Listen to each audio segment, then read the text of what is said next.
Hey gang, it's Dr. Stu here. Hope you guys are doing well. Hope you guys are getting outside and getting some fresh air and continuing your working out at home. Most of us are home now. Want to go over some hip care, core care with you. Really, the hips are a big part of the core. I got a yoga mat at home in my living room. I got a resistance band, a kind of circular band. I got a lacrosse ball and a foam roll. I want to show you a few things you can be doing at home. First of all, using your space. We're going to start out with this 90-90 stretch here. So this front knee is bent at 90, back knee is bent at 90. And we're working some internal and external range of motion of the hip.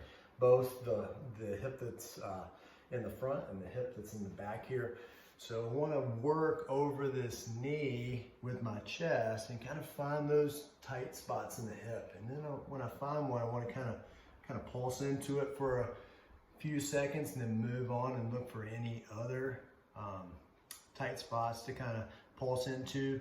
I can ease up on this side and turn away from that lead leg and get a little internal, external range of motion in this rear hip. And kind of pulse into that lightly and then go back and search for more tight spots. Obviously, I would want to do both sides. My foam roll here, I want to do some static smashing. So I get on my side, put it right in that crevice of the hip here, right above the ball and socket, right above the hip crest here, and kind of rock back and forth into that glute medius and minimus. A little bit of glute maximus, kind of rock into it again. I can turn this static smash into a dynamic smash. I can move this other leg through this range of motion and back and forth a few times. Obviously, I'm going to do both sides.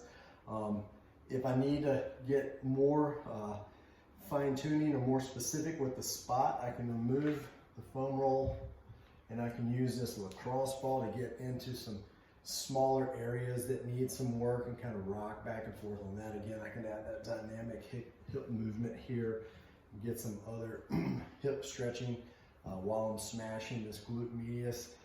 After I mobilize, I like to activate. So I got this little hip circle band here.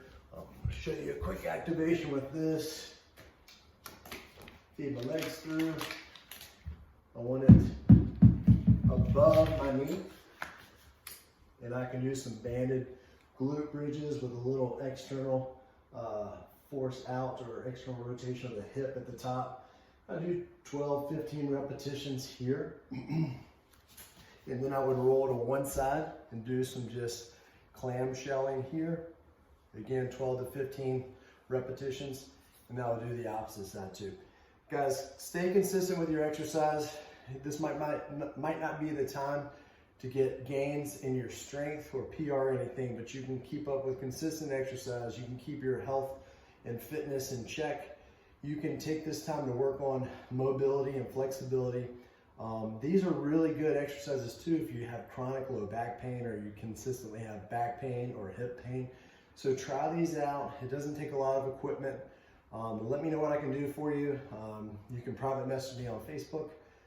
If you don't have my information, you can reach out to Bree and Casey or anyone else who has my information and get it. And I will help you the best I can to stay healthy at home. Take care, guys.